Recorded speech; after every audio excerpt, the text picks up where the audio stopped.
Isang binabastos at inaaliping salaryman ang kalaunan naging pinakadakilang bayani sa kabilang mundo. Si Saito ay isang kaawa-awang loser na nagtatrabaho bilang handyman sa isang maliit na kumpanya. Ang pangit niyang boss ay madalas siyang inaalipusta at hindi rin tama ang sahod niya. Samantala, ang HR department ay tila wala ring pake sa kanya. Habang iniisip niya kung ito na ba talaga ang kapalaran niya, naglalakad siya pauwi sa bahay niyang parang tambakan ng basura. Ngunit biglang sumulpot si Truckcon at nagpadala sa kanya sa isang alternate world na punong-puno ng wizards, warriors, at magical creatures. Dito niya napagtanto na ang survival sa mundo na ito ay malayo sa regular niyang 9 job. Pero ang hindi alam ng iba, sa mundo kung saan lahat abala sa pag-slay ng mga monsters, ang pagiging isang taong marunong mag-ayos ng gamit ay maaaring gawing MVP ang isang tao tulad niya. Nakilala ni Saito ang isang kakaibang grupo ng adventurers na humingi ng tulong sa kanya para sa kanilang dungeon crawling adventures. Kasama rito si Railza, isang malakas pero mahiyain na warrior. Sila Fanpan, isang maliit pero makulit na fairy healer na medyo madamat pagdating sa paggamit ng kanyang magic. At si Morlock, isang matandang wizard na sobrang powerful pero laging nakakalimutan ang spells niya habang ginagamit ang mga ito. Sa kanilang paglalakbay, unti-unting naging malapit ang grupo. Ang handyman skills ni Saito ay naging napakahalaga, mula sa pag-unlock ng treasure chests, pag-aayos ng gear, hanggang sa pag-organize ng kanilang mga gamit para sa paglalakbay. Unti-unting napagtanto ng lahat kung gaano kahalaga si Saito sa kanilang team. Sa wakas, naramdaman niya ang appreciation na matagal niyang hinahanap sa kanyang lumang buhay. Isang araw, dumating ang isang kalbong conman at binentahan ang batang babae na may-ari ng town shop ng isang junk blade na wala namang silbi. Ang masaklap, masaya pa niyang binili ito sa halagang 18 gold coins. Nang makita ni Saito ang espada, agad niyang napagtanto na isa itong dummy sword. Pero dahil sa kanyang handyman skills, alam niyang kaya niya itong ayusin. Kinabukasan, nasa isang madilim na kuweba sila, nakikipaglaban sa isang grupo ng mga pangit na halimaw. Pero gaya ng dati, nalilito na naman si Morlock sa kanyang mga spells, para bang isa siyang hanggal na blockhead. Hindi nagtagal, dumating si Railza para iligtas si Saito at ang matandang wizard, pinuksa niya ang mga halimaw gamit ang kanyang napakalaking espada. Matapos ang insidenteng iyon, napagtanto ni Saito na tila nagiging pabigat siya sa kanyang mga kasamahan. Iniisip niyang ang utak niya, na sanay lang sa pagiging handyman, ay walang silbi sa kakaibang mundo na ito kung saan kailangan ng magic para mabuhay. Kaya, para hindi maging pabigat, pinag-aralan niya ang lahat ng spells ni Morlock sa loob ng ilang araw. Mula noon, nagsimula na siyang maging malaking tulong sa mga misyon nila. Habang sinusubukan nilang buksan ang isang treasure chest sa kuweba, biglang nagsimulang gumuho ang paligid. Nadulas si Saito, nahulog, at bumagsak sa isang madilim at nakakakilabot na underground cave.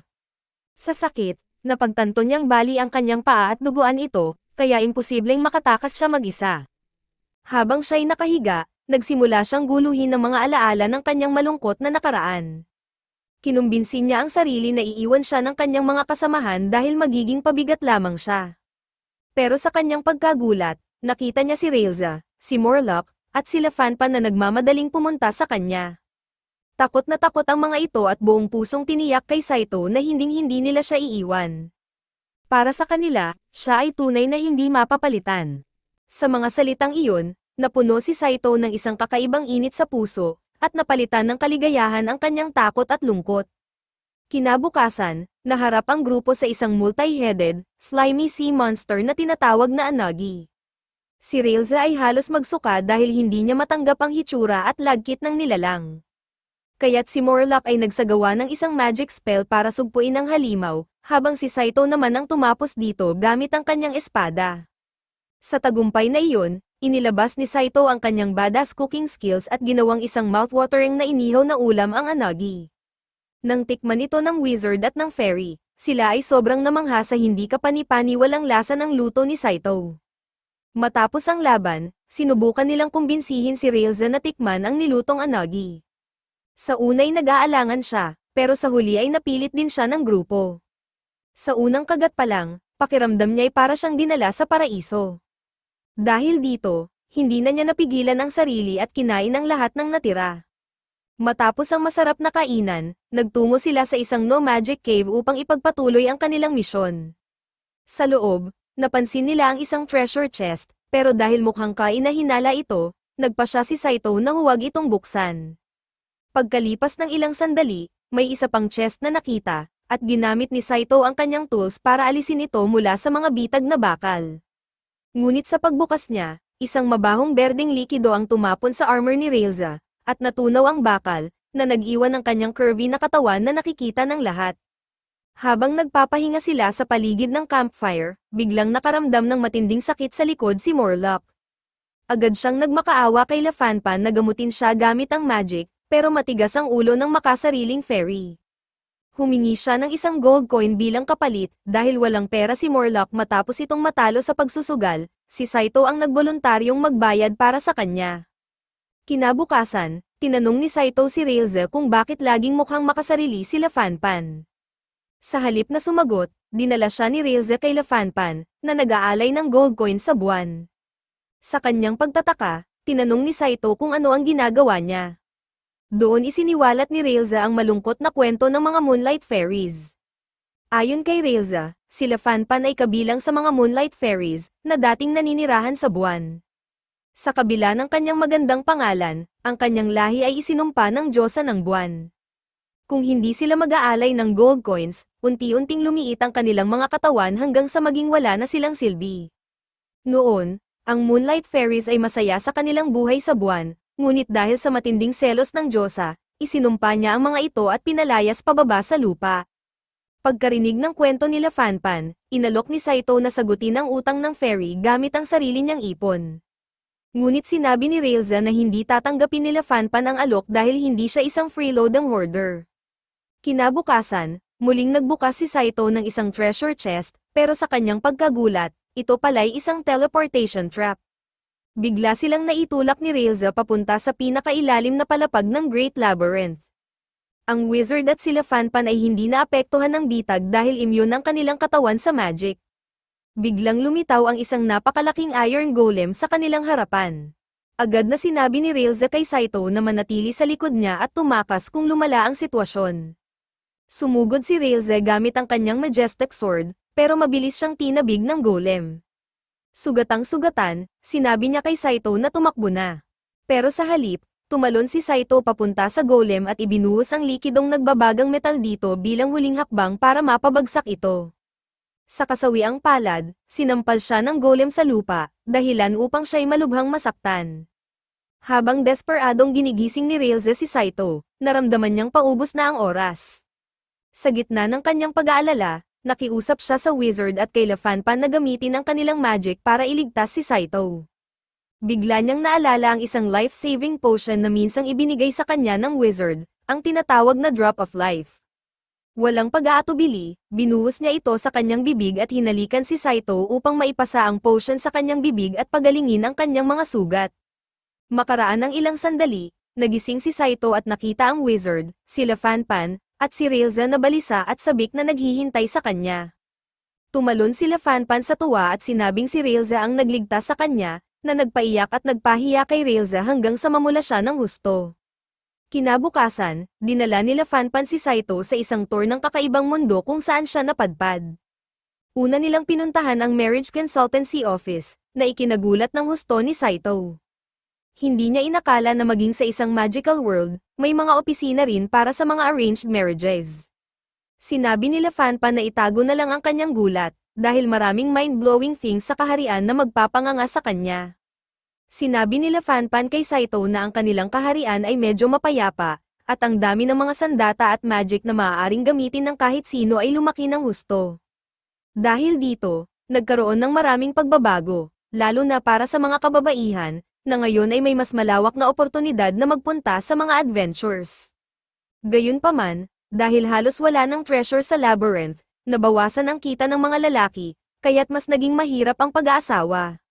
Bigla niyang tinanong si Saito na sumilip ulit sa marriage consultancy office, at laking gulat niya nang makita ang kanilang matandang wizard, si Morlock, na naghahanap ng magiging asawa. Hindi nagtagal, dumating si Reza at hinayla siya palayo, na para bang isang galit na nanay. Napabuntong hininga naman ng ginhawa ang marriage consultant lady. Ipinaliwanag nila Fanpan kay Saito na dahil sa pag-unlad ng remedy magic, tumaas ang bilang ng matatanda sa populasyon.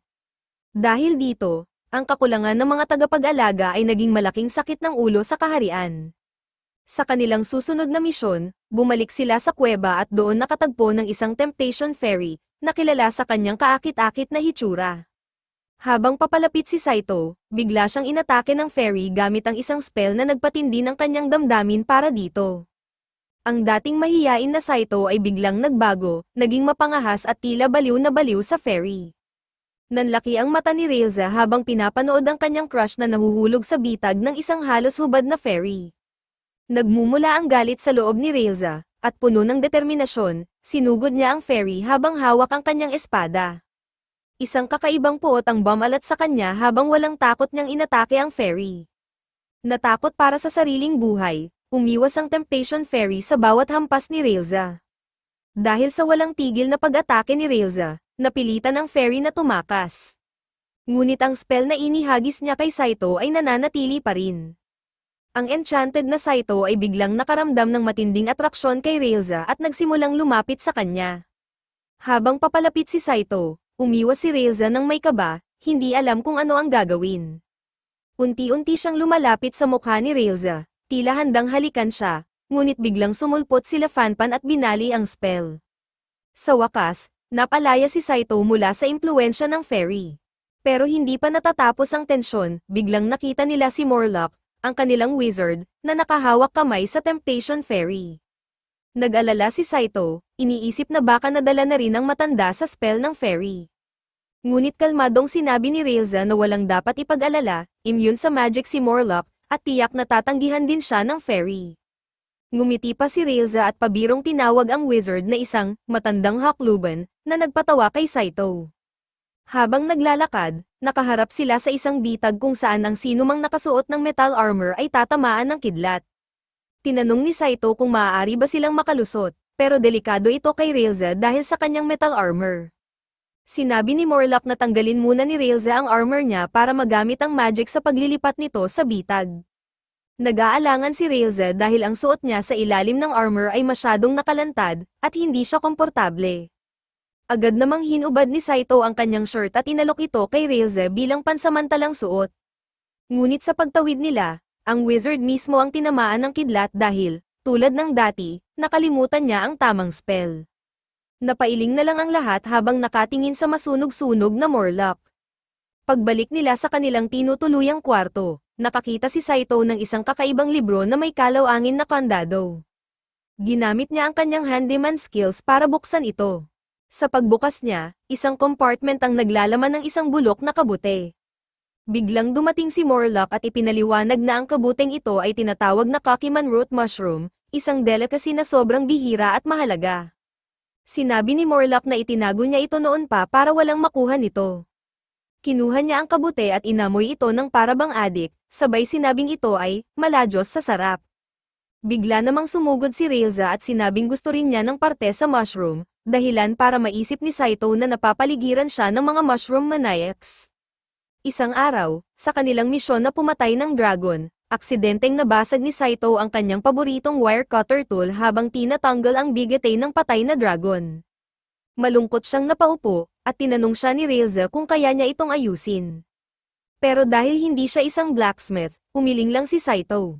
Nakikita ang lungkot sa mukha niya, iminungkahi ni Morlock na pumunta sila sa isang kakilala niya, si Donan, ang tanyag na dwarf na kilala bilang, The Man Who Hears the Voice of Steel. Ikinwento ni Morlock na si Donan ay isang bihasang panday na kayang gumawa ng kahit ano, mula sa armor para sa maliliit na tao hanggang sa shields para sa higanti. Ngunit nagretiro na ito dahil sa mga customer na hindi nagbabayad ng maayos at palaging nagrereklamo sa presyo ng kanyang mga gawa. Itinago ni Donan ang sarili sa isang lihim na workshop sa pinakailalim ng kuweba, sa likod ng isang pintuan na may 108 locks. Sinabi pa ni Morlock na mas mahirap pasukin ang workshop ni Donan kaysa sa kwarto ng hari. Ngunit tinanggap ni Saito ang hamon na buksan ang 108 locks. Sa pamamagitan ng kanyang kasanayan bilang handyman, nagtagumpay siya makalipas ang kaunting pagsisikap. Pagpasok nila sa workshop ni Donan, agad silang binati ng masungit na matandang dwarf. Hindi makapaniwala si Donan na isang handyman mula sa ibang mundo ang nakapagbukas ng 108 locks gamit ang walang kapantay na kasanayan. Agad niyang inayos ang sirang tool ni Saito gamit ang kanyang pambihirang talento. Humiling si Donan ng bayad, isang dragon scale, na masaya namang ibinigay ni Saito. Habang hawak ang inayos na tool, tinitigan ito ni Saito ng may paghanga. Napansin niya ang napaka-perpektong craftsmanship ni Donan, ang mga gilid ng blade ay gawa sa mithril silver, maayos na pinagdugtong at pinakintab hanggang sa perfection. Biglang napaisip si Saito at gustong magpagawa ng isa pang bagay kay Donan, ngunit nang tanungin siya ng dwarf kung ano iyon, bigla niyang binago ang usapan at humiling na lang ng pagkain. Agad na naghanda ng hapunan si Donan, at habang sila'y kumakain at nagiinuman, tinanong ni Saito si Railza tungkol sa sitwasyon sa kanilang mundo. Kung ang mga babae, bata, at maging ang mga walang kakayahan ay madaling makakakuha ng sandata para makapatay, ano kaya ang mangyayari? Tanong niya, medyo lasing na, pabirong sumagot si Railza, masisira ang negosyo. Napaisip si Saito tungkol sa ideya ng pagkakaroon ng baril na magagamit sa laban. Pero natakot siyang dalhin ang mapanganib na teknolohiya sa mundong ito. Kaya itinabi niya ang ideya at biglang tumayo, sabay hiling kay Railza na turuan siya kung paano gumamit ng espada. Ngunit nalasing ng husto si Railza at agad natulog matapos ang ilang bote ng beer. Pagkalipas ng ilang araw, inatake si Saito ng matinding trangkaso, at dumaranas siya ng mataas na lagnat. Sinabi nila Fanpan na wala siyang magic na maaaring makagamot ng sipon, at sumang-ayon naman si Morlock. Pinayuhan siya ni Railza na magpahinga na lamang habang tatutok sila sa mga trabahong pumatay ng monsters. Humingi ng paumanhin si Saito sa kanya, sabay sabi na wala rin naman siyang silbi sa labanan. Hindi niya alam, malaki ang naiambag niya sa kanilang grupo. Tumulong siya kay Morlock sa mga magic spells, sinuportahan sila Fanpan sa laban, at iniligtas pa si Railza mula sa Iron Giant Monster. Ang iba't ibang uri ng suporta ni Saito, mula sa pagiging handyman hanggang sa pagiging tagapag-ayos ng kagamitan, ay mahalaga sa bawat laban. Sa totoo lang, hindi na kayang gumalaw ng maayos ng kanilang grupo kung wala siya. Matagal-tagal na rin, mahigit kalahating taon, mula nang matransport si Saito sa mahiwagang mundong ito. Habang kausap ang tindera ng bayan, isinalaysay niya ang kanyang nakaraan. Sinabi niya na dati siyang empleyado ng isang construction company sa kanyang mundo, pero napakaliit ng sahod niya at wala siyang natatanggap na respeto. Nang subukan niyang kausapin ang boss niya tungkol dito, agad siyang tinanggal sa trabaho, parang wala lang. Nalulungkot, naisip niya na baka habulin siya ng boss niya at pilit siyang pigilin, pero wala ni isa man ang gumawa nito. Habang pauwi, punong-puno ng sama ng loob, naisip niyang hindi na mahalaga kung mamatay siya. Sa gitna ng kanyang malalim na pag-iisip habang naglalakad pauwi, biglang may dumaan na malaking truck at nabangga siya. Sa isang iglap, naglaho siya, parang wala nang nakakailangan sa kanya. Sa susunod na sandali, biglang bumagsak si Saito mula sa langit, katabi ang isang kalahating hubad na babae na natutulog. Ang babae ay walang malay na bumubulong tungkol sa isang matandang hakluban at isang fairy. Nang magising ito at makita si Saito, agad siyang sumigaw sa takot at kinuha ang kanyang dagger para patayin siya dahil iniisip niyang isa itong pervert. Pero pinigilan siya ng wizard at sinabi na hindi niya nararamdaman ang anumang magic power mula kay Saito, na malinaw na nagpapatunay na hindi siya mula sa mundong iyon. Kung hindi siya iniligtas ng wizard, baka patay na siya ngayon. Ngayon, nagtitipon silang lahat sa isang lokal na inn para maghapunan, pero si Saito ay walang ganang kumain. Iniisip pa rin niya ang tungkol sa Iron Golem na kanilang nakaharap. Tinanong niya ang wizard at si Railza kung paano gumagalaw ang golem ng mag-isa. Pinaghihinalaan niyang ito ay pinapatakbo ng magic o clockwork. Ngunit habang nakikipaglaban siya dito, narinig niya ang kakaibang mekanikal na tunog, na parang ito ay pinapatakbo ng isang engine. Sumingit sila Fanpan at tinanong kung dapat bang bumalik sila upang suriin ang labi ng golem. Sumang-ayon si Railza na pumunta silang muli sa 10th floor ng labyrinth upang kumpirmahin ito.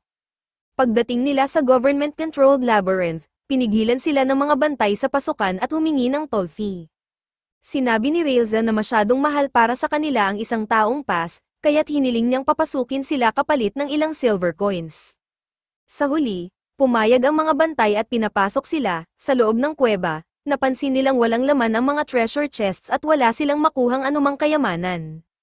Pagkalipas ng ilang sandali, narating nila ang lugar kung saan nila napatay ang golem. Ngunit laking gulat nila nang makita na walang anumang bakas ng katawan nito. Sinabi ng wizard na maaaring may kumuha nito at dinala sa kung saan. Humingi ng paumanhin si Saito kina Railza, Morlock, at Lafanpan dahil dinala niya sila sa isang napakalayong lugar. Habang naglalakad, bigla niyang narinig ang tunog ng isang bagay na kumakalampag. Agad siyang tumakbo papunta sa direksyon ng tunog, kasunod ang kanyang mga kasamahan. Natagpuan niya ang isang umiikot na makina, isang robot vacuum. Ngunit biglang tumalon ang robot mula sa kanyang mga kamay at tumakbo papunta sa kadiliman. Napatanong si Morlock kung ang robot na iyon ay mula sa mundo ni Saito, at tumango siya bilang sagot. Habang iniinspeksyon ang paligid, inilagay ni Saito ang kanyang kamay sa isang pader. Sinabi ni Morlock na ito'y isang camouflage barrier. Gamit ang tulong ni Saito, nag-chant siya ng isang magic spell, at biglang lumiwanag ang pader. Unti-unting naghiwalay ang pader, at lumitaw ang isang bagong pasukan. Dahil sa bagong daanang ito, nagtipon ang mga adventurer mula sa iba't ibang bahagi ng kaharian. Gayunpaman, hindi binigyan ng pagkilala ng kaharian si Saito para sa kanyang natuklasang bagong ruta. Nang tanungin siya tungkol dito, sinabi ni Saito na wala siyang pakialam dahil nagkaroon naman sila ng free admission sa loob ng 10 taon. Napansin ni Morlock ang lungkot sa mukha ni Saito at tinanong kung iniisip pa rin niya ang robot vacuum na nakita nila sa kuweba. Nag-alinlangan si Saito na sumagot, ngunit bago pa siya makapagsalita, dumating ang isang batang lalaki at isang batang babae. Ang batang lalaki ay nagpakilala bilang Kaines, ang opisyal na bayani ng kaharian, at yumuko upang magpasalamat kay Saito sa pagtuklas ng bagong daan. Tinanong ni Saito si Morlock kung babalik pa ang Demon King, at sinabi ng wizard na maliit ang posibilidad na bumalik ito, pero maraming tao ang pinili bilang mga bayani, kabilang si Kaines. Bigla na lang pabirong sinabi ni Kaines na kahit si Saito ang nakatuklas ng bagong ruta, siya ang unang makakatalo sa lahat ng antas nito. Nagulat ang lahat sa kanyang kawalang galang, habang nagtatalo sila, biglang dumating ang isang matabang pari na tumatakbo. Nagpakilala ito bilang si Montelpit, ang tagapagsanay ng mga bayani, at humingi ng paumanhin sa asal ni Kaines, ipinaliwanag niyang masyadong maaga pinili bilang bayani si Kaines kaya kulang pa siya sa manners. Iniabot ni Montel ang kanyang kamay kay Saito bilang tanda ng pagkakaibigan. Ngunit bago mahawakan ni Saito ang kamay ng pari, pinigilan siya ng isa pang bayani. Sinabi nito na si Montel ay isang traidor at may itinago sa kanyang kamay. Napatingin si Saito sa paligid at nakita ang maraming mga sundalo at adventurer na nakahandusay sa lupa, umiinda ng sakit at hindi makagalaw. Napagtanto nilang ang balak ni Montel ay nabunyag na. Dahil natakot, mabilis na tumakbo si Montel palayo. Nagpasalamat si Saito sa estrangherong nagligtas sa kanya. Napansin naman ni Railza na ang estranghero ay isang fighter elf na may mga kamay na gawa sa bakal. Agad na sinabi ng elf sa kanyang mga kasama na magmadali papunta sa labyrinth upang maagapan ang mga bihirang kayamanan bago ito maubos. Pagkalipas ng ilang sandali, nakita nila ang dalawang kakaibang lalaki na may dalang ulo ng isang silver dragon. Itinuro ito ni Railza kay Saito at sinabi na ang dalawang ito ay magiging matinding kalaban sa hinaharap, dahil ang kanilang grupo ang pinakamalakas sa lahat ng adventurers. Kinabukasan, bumalik sina Saito at ang kanyang koponan sa labyrinth. Bagamat handa sila, naramdaman pa rin nila ang tensyon. Maingat silang naglakad sa madidilim na daanan, tahimik ang bawat hakbang habang nakabantay sa mga anino sa paligid. Ang nakakapangilabot na katahimikan ay nabasag lamang ng tunog ng patak ng tubig sa malayo. Biglang narinig ang isang malakas at galit na angle na nagpatigil sa kanilang lahat. Isang higanteng dragon-like na halimaw ang lumitaw mula sa dilim. Wala nang babala, bumuga ito ng makapal at nakal-alasong usok patungo kay Morlock, ang wizard ng koponan. Nalanghap ni Morlock ang usok at agad na bumagsak, nawalan ng malay. Mabilis na tumakbo si Saito sa tabi ni Morlock, kabado at nagmamadaling subukang gisingin ito. Alam niyang kailangan nila ang magic ni Morlock upang magtagumpay. Samantala, si Railza, ang warrior ng koponan, ay humakbang pasulong. Mahigpit niyang hinawakan ang kanyang espada at itinaas ang kanyang metal shield, handang harapin ang dragon ng harapan. Sumugod ang dragon kay Railza gamit ang matinding lakas. Bawat tama ng halimaw ay nagdulot ng malalakas na alon ng puwersa sa kanyang katawan. Habang inilalaban ang kanyang shield, unti-unting nanginag ang kanyang mga braso sa sobrang bigat ng puwersa. Kahit na matapang si Reza, ang kanyang espada ay bahagyang nakakasugat lamang sa makakapal na kaliskis ng dragon.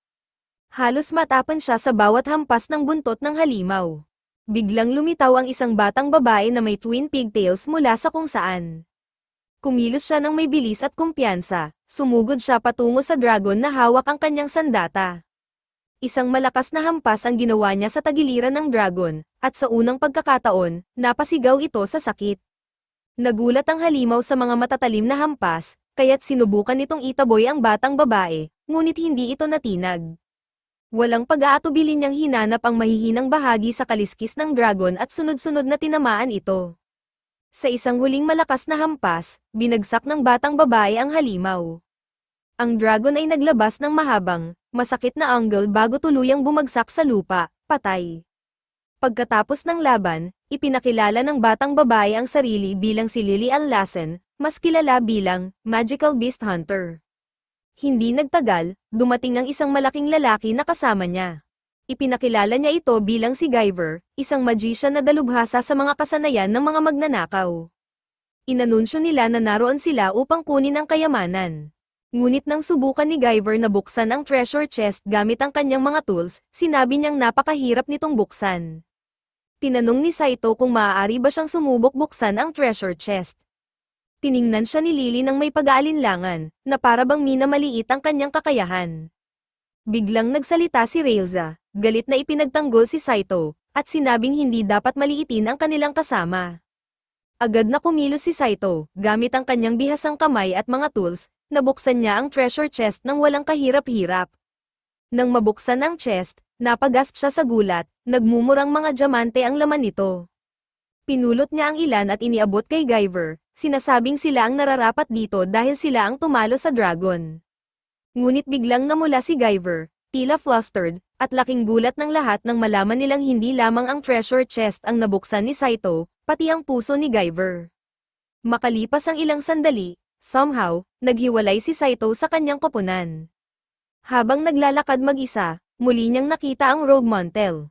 Sinabi ni Saito na hindi siya magpapalaboy pa dahil alam ng kanyang mga kasamahan kung saan siya hahanapin, kaya't uupo na lang siya at magpapahinga.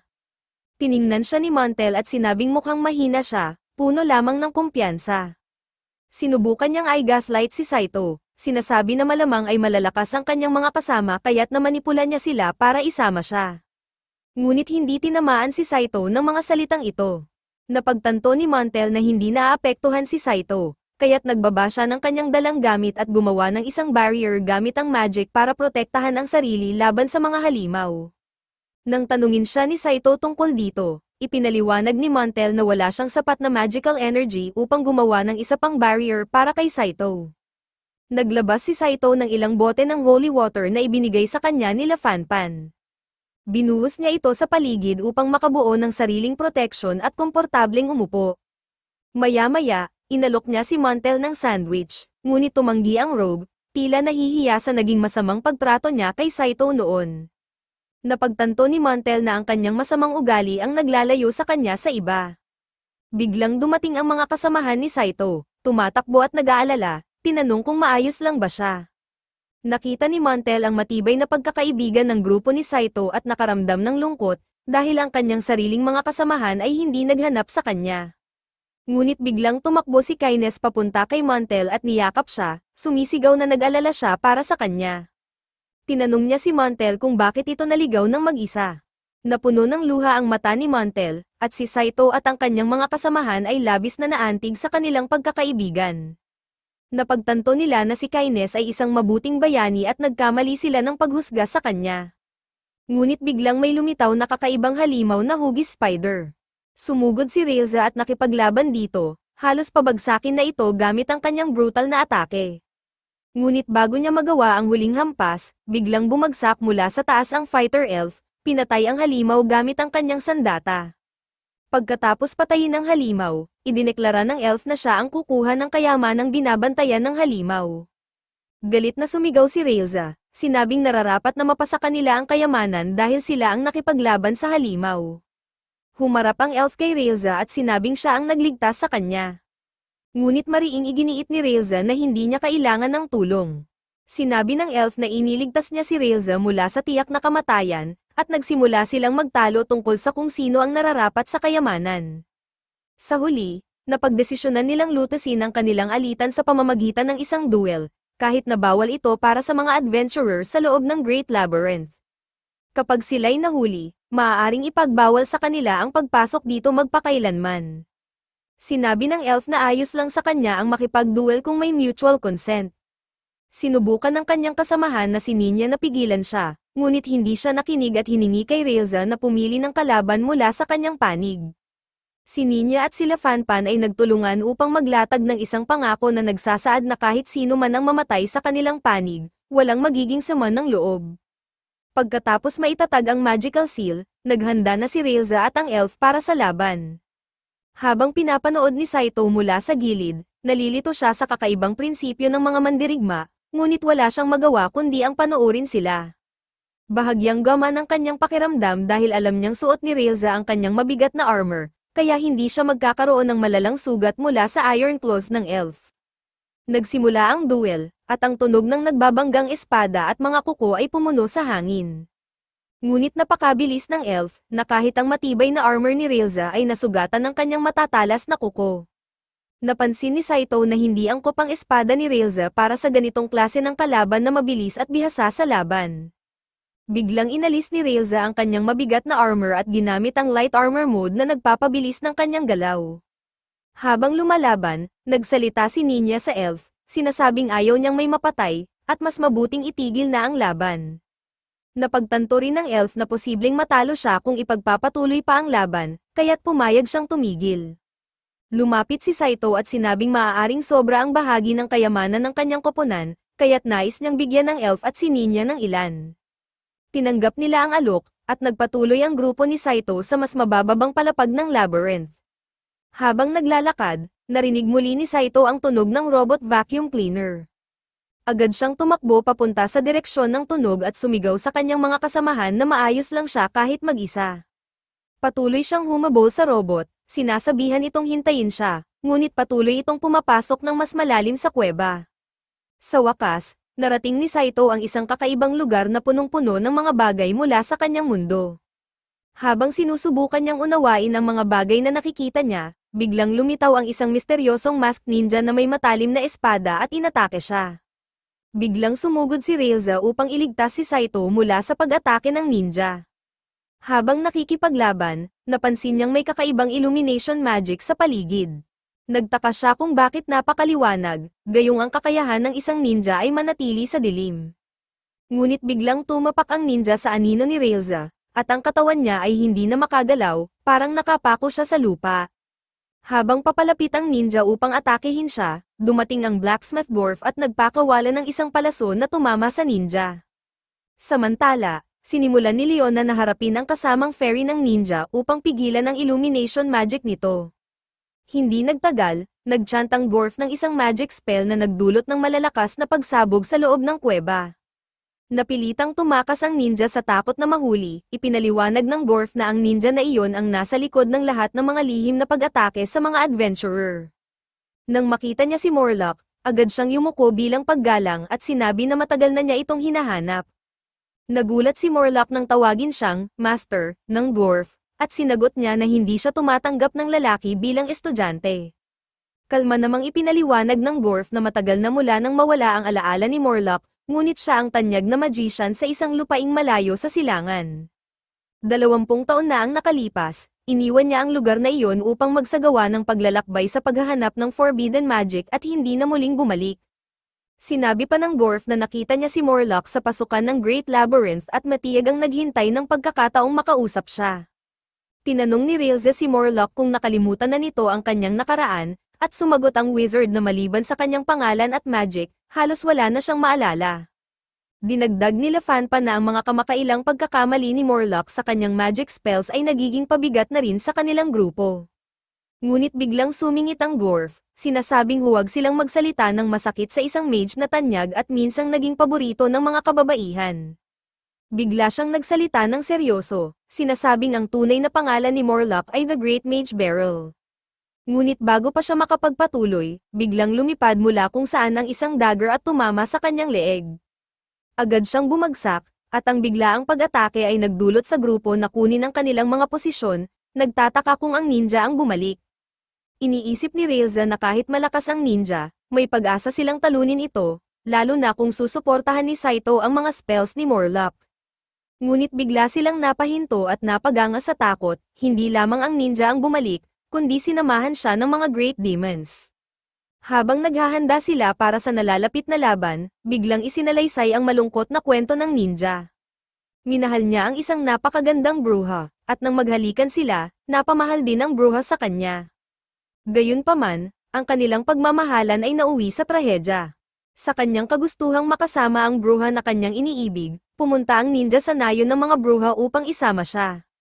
Ngunit sa kanyang matinding pagkasindak, natagpuan niya ang bruha sa kanyang huling hininga, ang dati niyang kagandahan ay naglaho, at siya'y naging matanda at mapatla. Ipinaliwanag ng kasamang fairy ng ninja na nang umibig ang bruha sa kanya, nabasag ang sumpa na nagpapanatili ng kanyang kabataan, kaya bumalik siya sa kanyang tunay na edad. Desperado ang ninja na iligtas ang pag-ibig ng kanyang buhay. Sinabi ng fairy na ang tanging makakatulong ay ang Great Mage of the East. Sa pagkabigla, napag-alaman ng ninja na ang hinahanap niyang wizard ay si Morlock, ang matandang wizard na kasama ni Saito. Dahil dito, sinundan ng ninja ang grupo ni Saito sa loob ng kuweba. Habang umiinit ang labanan, sina Railza, Lafanpan, at ang kanilang mga kasama ay naharap sa makapangyarihang mga kalaban. Si Railza ay humarap sa ninja, na ginamit ang kanyang shadow magic upang subukang aipin siya sa lupa. Tinapakan ng ninja ang kanyang anino, kaya't hindi siya makagalaw. Ngunit mabilis na sumaklolo sila Fanpan at gumamit ng moonlight spell, isang maliwanag na magic na tumama sa anino at bumasag sa spell ng ninja, pinapalaya si Railza. Pinayuhan nila Fanpan si Railza na manatiling alerto, babala na huwag hayaan ang ninja na tapakan muli ang kanyang anino. Samantala, naghilom na ang sugat ng dwarf magician, salamat kay Lafanpan, at bumalik siya sa laban upang harapin ang paparating na mga demonyo. Determinado siyang protektahan ang kanyang mga kaibigan, hinarap niya ang mga demonyo at ginamit ang kanyang katawan bilang kalasag para sa kanyang mga kakampi. Habang binablock niya ang mga atake ng mga demonyo, sinenyasan niya si Morlock na maghanda ng pinakamalakas niyang spell. Ang laban ay lalong tumindi nang dumating ang ikalawang demonyo. Mayabang na idineklara nito na hindi nila kailangan ng magic upang manalo, dahil ang kanilang lakas lamang ay sapat na upang talunin ang grupo ni Saito. Sa isang bugso ng kapangyarihan, pinalabas ng demonyo ang isang napakalaking alon ng dark energy, tumama ito kay Saito at sa kanyang mga kasama. Napakatindi ng enerhiya na naramdaman ni Saito na siya'y lubos na natatakot, napagtanto niyang hindi sapat ang kanilang fiery magic laban sa mga demonyong ito. Pinagbintangan ni Saito ang sarili sa pagdala sa lahat sa isang mapanganib na lugar. Sa matinding determinasyon, hiningi niya kay Morlock na gamitin ang high-level spell na tinatawag na Seven Thunder Gods, umaasang ito ang magpapabago ng laban. Dahil kabisado na ni Saito ang chant, sinimulan niya itong bigkasin habang si Morlock ay tumutok sa pagsunod sa kanyang mga salita. Biglang bumagsak mula sa langit ang isang napakalaking kidlat, tumama sa mga demonyo na may nakakapangilabot na kapangyarihan. Sa unang tingin, parang nanalo na sila, ngunit sa isang nakakakilabot na sandali, tumayo pa rin ang isa sa mga demonyo. Agad niyang dinakma si Saito gamit ang kanyang malaking kamay, piniga ito ng napakalakas. Tumulo ang dugo ni Saito, at nanlaki ang mga mata ni Railza sa takot at lungkot, iniisip na patay na ang kanyang kasama. Parang gumuho ang mundo niya habang pinagmamasdan ang trahedya. Ngunit sa isang nakakagulat na twist, biglang nakita nilang ligtas si Saito, nakatayo kasama sina Guyver at Leela. Ipinaliwanag ng wizard na ginamit ni Guyver ang isang substitution spell upang iligtas si Saito sa huling sandali. Huminga ng maluwag ang lahat, nagpapasalamat sa mabilis na pag-iisip ni Guyver. Matapos kumalma, ipinaliwanag ni Guyver na narinig nila ni Leela ang ingay ng laban, kaya't nagdesisyon silang tumulong. Sa mapagbiro ngunit magaan na tono, sinabi niya na hindi nila hahayaan si Saito na angkinin ang lahat ng kayamanan para sa kanyang sarili. Habang ngumiti si Leela, sinabi niya na si Guyver ay matagal nang sinusubaybayan si Saito gamit ang isang tracking spell dahil gusto niya ito. Tumawa ang buong grupo, nakaramdam ng ginhawa na ligtas sila, at natuwa sa ideya na mas malakas sila kapag magkasama. Ngunit biglang bumalik ang demonyo, tumatakbo ng may matinding galit. Sa gitna ng tensyon, sumugod ang Forest Elf Warrior at sinipa ang demonyo sa mukha. Ngunit bumangon ang demonyo, tumilapon sa ere, at bumuga muli ng isang alon ng dark energy patungo sa grupo. Sa gulat ng demonyo, isang barrier ang lumitaw upang protektahan ang lahat. Nang tumingin sila, nakita nila si Montel at ang kanyang mga kasama na nagcast ng barrier upang iligtas sila. Nagkaisa ang mga adventurer, mula kina Saito, Montel, Railza, at ang iba pa, upang harapin ang ninja at ang mga demonyo. Sa dami ng kalaban, ang ninja at ang mga demonyo ay nakaramdam ng takot. Nagpasya ang mga demonyo na umatras upang iligtas ang kanilang sarili. Hiniling ni Ninya kay Lafanpan na pigilan ang pagtakas ng mga demonyo, dahil maaaring maging malaking banta ang mga ito sa ibang high-level adventurers sa labyrinth. Sinuggest niya ang paggamit ng combined magic upang maalis sila. Pumayag sila Fanpan, at sabay nilang inihanda ang kanilang magic. Sinubukan ng fairy ng ninja, si Primus, na pigilan sila, ngunit siya ay tinamaan ng magic arrow ng magician na si Richie. Nakita ng ninja na nasa panganib ang kanyang mga kaibigan. Sa kauna-unahang pagkakataon, tumindig siya para sa makasariling layunin. Tinanggap niya ang magic blast sa kanyang katawan, handang magsakripisyo para sa mga mahal niya. Ang magic ay tumama sa kanya, at nagulat ang mga demonyo sa kanyang ginawa. Idineklara ng ninja na ginagawa niya ang lahat ng ito para sa babaeng mahal niya, kaya't hindi na kailangang pilitin ng mga demonyo ang sarili nilang sumunod sa kanya. Sinabi ni Ninya na ang magic shot ay tila hindi masyadong nakaapekto sa ninja, kahit dapat ay malaki ang naging pinsala nito. Humiling si Saito sa lahat na itigil na ang laban, dahil malinaw na ang nagwagi. Ngunit biglang tumalon ang fairy elf at nagprotesta, sinasabing hindi nila maaaring hayaang makatakas ang ninja at mga demonyo, dahil sila ang pangunahing sospek sa pagpatay ng mga adventurer.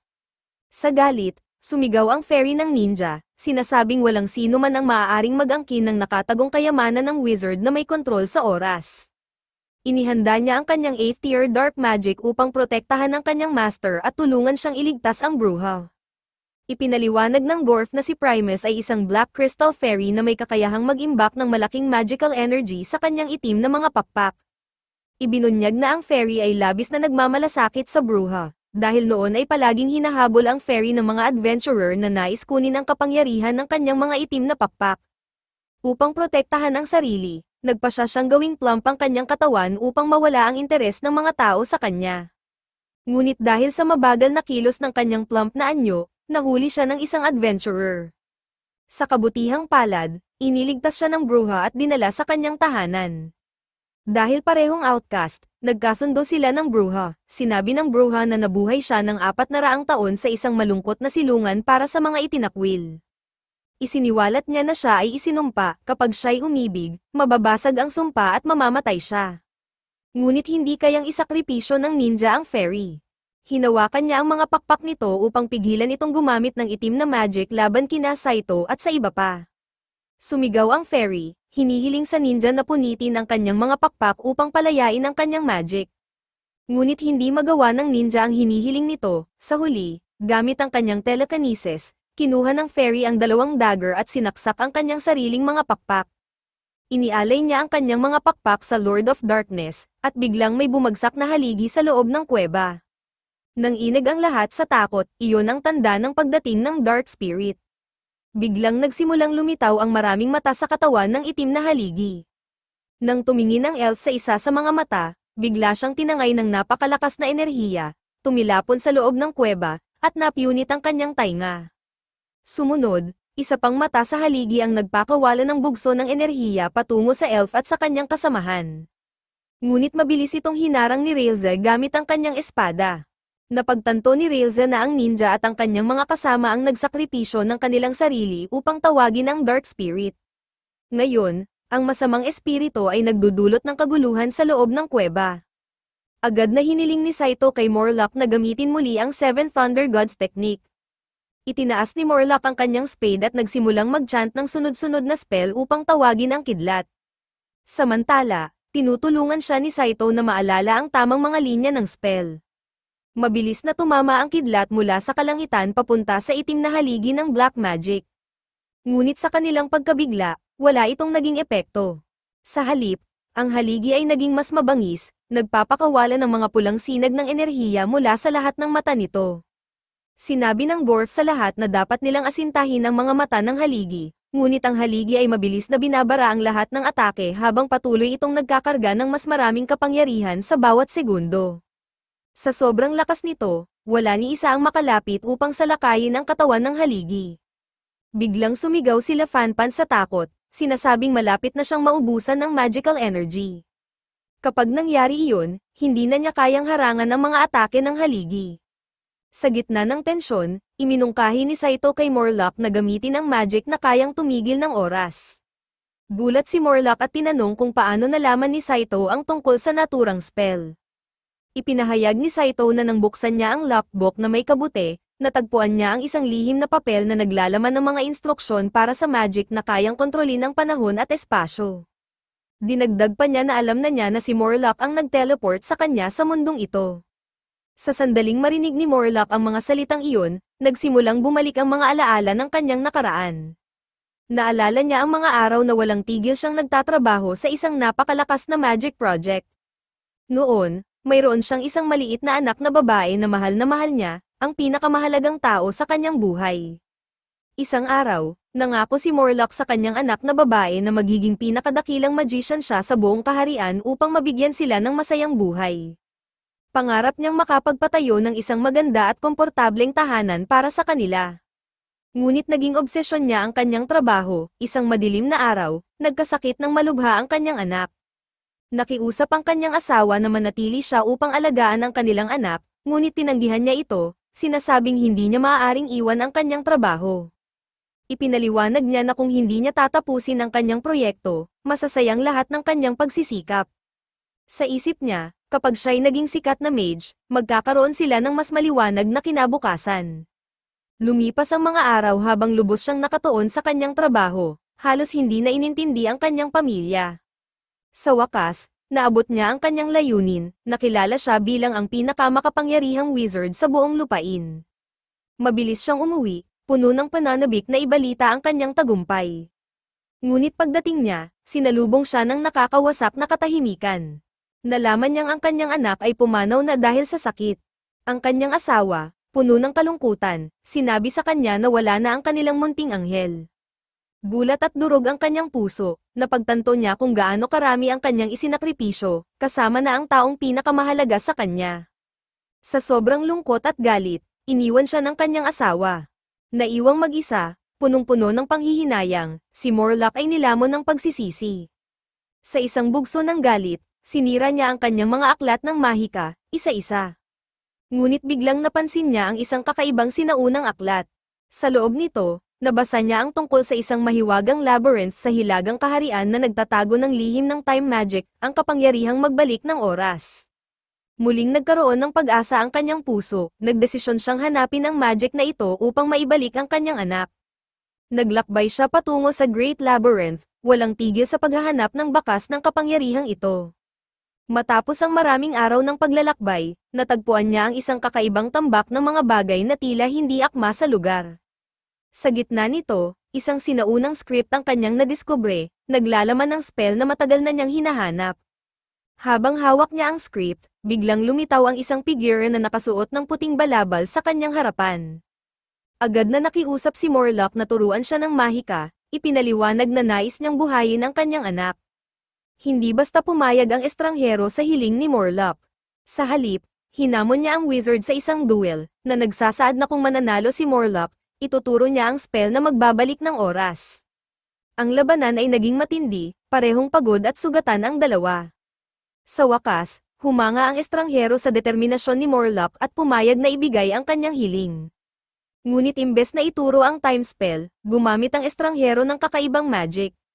Ang spell ay nagdulot kay Morlock na makalimutan ng lahat, ang kanyang anak, asawa, pati na ang kanyang pagsisisi. Naiwan siyang walang alaala ng nakaraan, napilitan siyang magsimula muli ng panibagong buhay, wala nang bigat ng mga dating alaala. Sa huli, nawala kay Morlock ang lahat ng mahalaga sa kanya, naiwan na lamang siya sa isang blankong slate at bagong simula. Pabalik sa kasalukuyan, ang laban sa haligi ng itim na mahika. Sa kasalukuyan, tahimik na nakatayo si Morlock, pilit inaalala ang mga pira-pirasong alaala habang umuugong sa kanyang isipan ang tanong ni Saito, ikaw ba ang nagdala sa akin sa mundong ito? Ngunit halos wala siyang maalala, lalo na tungkol sa kanyang dating kaalaman sa mahika. Ang kanyang isipan ay malabo, at ang mga spell na dati ay parang ikalawang kalikasan ay ngayon tila mahihinang bulong na lang. May isang spell lamang na tila natitira sa kanyang alaala, ang Moment of Time, isang mahika na kayang tigilan ang lahat ng bagay sa loob ng isang tibok ng puso. Nakita ni Saito ang pag-aalinlangan ni Morlock at nag-alok ng tulong. Gamit ang alaala ng spell na minsan niyang nakita, sinimulan niyang gabayan ang wizard upang maibalik ang mahika. Habang inihahanda nila ang spell, nagpadala ang dwarf ng telepathic na mensahe sa grupo, ipinaliwanag ang plano. Ang mahika ng kanyang master ang magsisilbing nakatagong kalamangan. Sinabi niyang kailangan lang nilang panatilihing bukas ang mata ng haligi hanggang matapos ang spell ng wizard. Nagkaisa ang grupo, bawat isa ay ginamit ang kanilang natatanging kakayahan upang pigilan ang haligi mula sa karagdagang kaguluhan.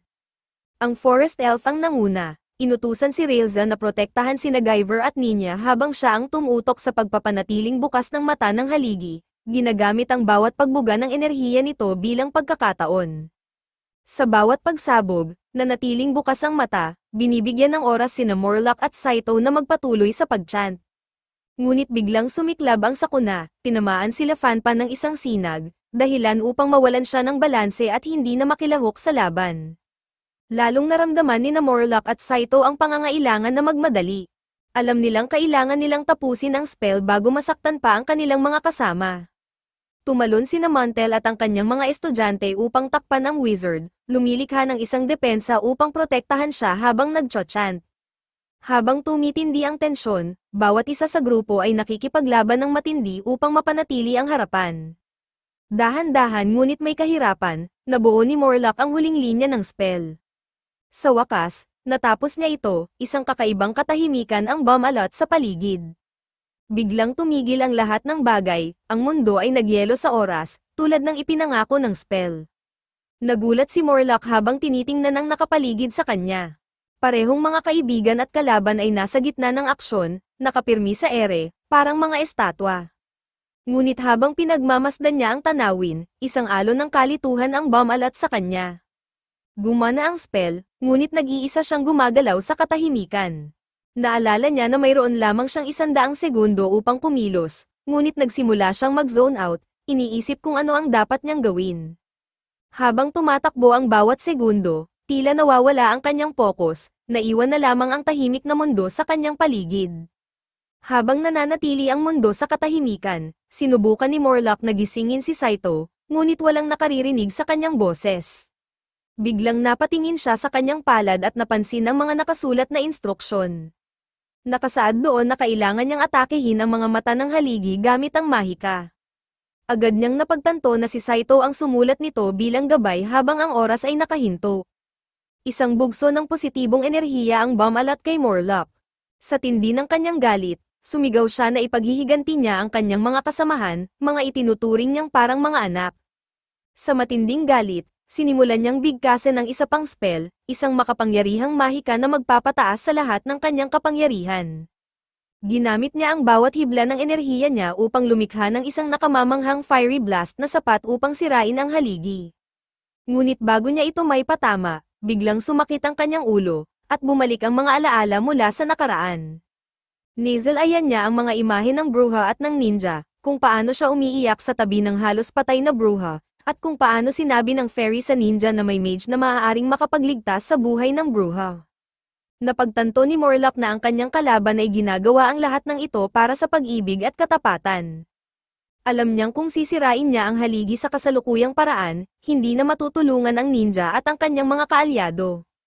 Ngunit para sa kaligtasan ng kanyang mga kaibigan at kasamahan, itinuloy niya ang kanyang atake. Ang dreadful magic ay tumama sa haligi, at unti-unting nagsimulang gumalaw muli ang oras. Nang bumalik sa normal ang paligid, nakita nilang nagsisimulang gumuho ang haligi. Ngunit sa gitna ng tagumpay, bumagsak sa lupa ang isang bahagi ng katawan ng wizard, ang kanyang braso. Nagulat ang lahat sa nakikita nilang trahedya. Sa kabila nito, kalmado lamang na sinabi ni Morlock na kailangan nilang hanapin ang mga pakpak ng fairy, na malamang ay nalaglag ng gamitin nito ang black magic. Sumigaw si Railza, tutol sa ideya. Sinabi niya na sinubukan ng ninja at ng kanyang mga kasama na patayin sila, kaya wala silang obligasyong tulungan sila. Ngunit ipinaliwanag ni Morlock na bago niya pinakawalan ang kanyang mahika, nakita niya ang mga alaala ng ninja at ng kanyang mga kaalyado.